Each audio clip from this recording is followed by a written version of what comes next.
तो हमारे साथी ने बहुत विस्तार से अपनी बात रख दिया है। मैं बहुत ज़्यादा समय नहीं लूँगा, 2-4 मिनट में ही अपनी बात कह दूँगा। मान्यवर, मेरी जानकारी के मुताबिक हमारे इस प्रदेश में 5 डिस्कॉम हैं और जानकारी के मुताबिक उसमें से 2 पूर्वांचल और दक्षिणांचल को निजी हाथों में देने की बात हो रही है। और मान्यवर, ये कोई पहली बार नहीं हो रहा है, इससे पहले भी इस तरह की बातें आई थी। और जब ये बात आई थी मान्यवर, तो इसको लेके बहुत आंदोलन भी हुआ था, धरने प्रदर्शन हुए। हमारे जो बिजली कर्मचारी भाई हैं वो सड़कों पे आ गए और उसके बाद उस वक्त के तत्कालीन मिनिस्टर साहब आदरणीय श्रीकांत जी के साथ उनकी मीटिंग और वार्ता हुई और उसके बाद समझौता हुआ और वो इन राइटिंग हुआ, लिखित में, कि जो हमारी इस वक्त की व्यवस्था है उसी में सुधार किया जाएगा और इसका निजीकरण नहीं किया जाएगा। उसके बाद मान्यवर 5 अप्रैल, उसके बाद मान्यवर दूसरी भी एक वो होती है 6/10/2020 को हमारी कैबिनेट ने एक सब कमेटी बनाई जिसकी अध्यक्षता आदरणीय फाइनेंस मिनिस्टर खन्ना साहब को उनका अध्यक्ष बनाया और उसमें भी बहुत विस्तार से दोनों पक्षों ने अपनी बातों को रखा और मंथन चिंतन किया। और कंक्लूडिंग बात उस मीटिंग की ये थी, समझौते की, कि बिना बिजली कर्मचारियों को कॉन्फिडेंस में लिए और सारे जो इससे जुड़े हुए जो सारे पहलू हैं उसको बिना एड्रेस किए हुए, उसको बिना देखे हुए, समझे हुए इसका निजीकरण नहीं किया। अब दिक्कत ये है कि इसके बाद फिर दोबारा ये बात एक निकला, ये जिसको कहते हैं कि अब दोबारा ये बात होने लगी कि नहीं, हम वो पूर्वांचल और दक्षिणांचल को निजीकरण करेंगे। तो मैं मान्यवर आपके माध्यम से बहुत विनम्रता से पहले तो सरकार से ये आग्रह करना चाहता हूँ कि बिना कर्मचारियों को कॉन्फिडेंस में लिए हुए, बिना उपभोक्ताओं को कॉन्फिडेंस में लिए हुए, किसानों को कॉन्फिडेंस में लिए हुए, बुनकर भाइयों को भी, जो इससे स्टेक होल्डर्स हैं, अगर हम उनको नहीं लेंगे तो ये बहुत बड़ी परेशानी हो जाएगी। और जितना मैं समझता हूँ हमारे ऊर्जा मंत्री बहुत विद्वान हैं, ऐसा नहीं कि वो इज ए ब्रिलियंट मैन, और उनकी ऑनेस्टी में भी कहीं कोई शक नहीं, मैं जानता हूँ उनके करियर।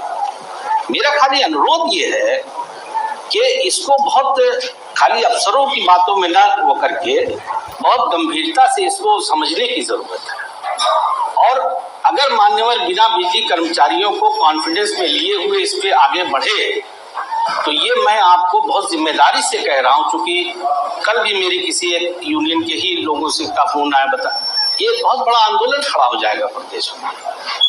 और हमें चिंता है मान्यवर, हम पूर्वांचल से आते हैं, किसान हमारे देश की और इस प्रदेश की रीढ़ की हड्डी है। अभी हमारे एक भाई जितेंद्र भाई कह रहे थे, अभी ये भी भाई बोल रहे थे कि हमको किसानों को लिमिटेड टाइम के लिए पानी मिलता, उसके बाद नहीं मिलता। वो तो वैसे ही बेचारे भुखमरी का शिकार है। मैं मुबारकपुर से 10 साल विधायक रहा हूँ मान्यवर, वहाँ 1 लाख की बुनकर की आबादी है, एक घर को जानता हूँ मान्यवर, और ऐसे भी परिवार को जानता हूँ जिन्होंने गरीबी के कारण सुसाइड कर लिया। पहले सरकार थी माननीय मुलायम सिंह यादव जी की, 65 रुपए में सब्सिडी में बिजली मिलती थी, अब वो खत्म हो गई।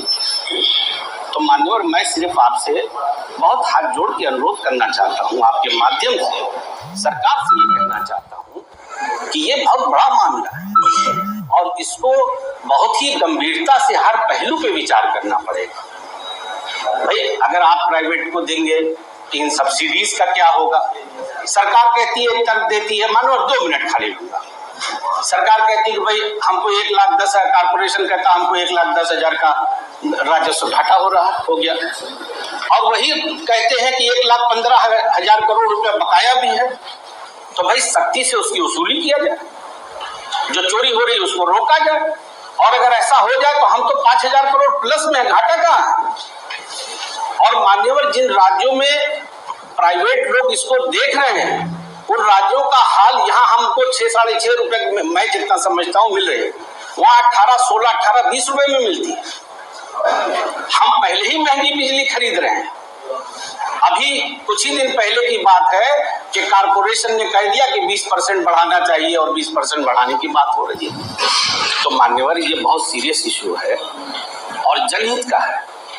ये प्रदेश की जनता से जुड़ा हुआ सीधा मामला है, किसानों का मामला है, बुनकरों का मामला है। मैं तो बुनकरों की बात इसलिए बार बार कहता हूँ कि मैंने उनकी गरीबी और भुखमरी देखी है। मानो बनारस जाना जाता बनारसी साड़ी के लिए, साड़ी मुबारकपुर में बनती है। इसलिए मान्यवर, और एक बात और महत्वपूर्ण है, बहुत सारे मुद्दे हैं महत्वपूर्ण। 66,000 करोड़ रुपया मान्यवर सिर्फ पूर्वांचल और दक्षिणांचल में बाकी है, तो वो अगर हम जाते हैं तो उसका क्या होगा। मैं ये बिल्कुल बार बार कहूंगा, देखिए जो सही है उसको कहने में कोई दिक्कत नहीं है मुझे।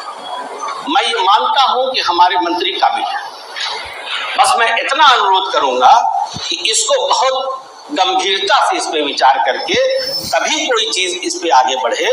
और ये भी मैं कहूंगा कि बिना कर्मचारियों के बातचीत और उनकी सहमति से अगर आगे बढ़ने का प्रयास हुआ कि सरकार हम कह रहे हैं इसलिए होगा कि हम सरकार हैं, तो ये आप जान लीजिए कि बहुत बड़ी मुसीबत खड़ी हो जाएगी।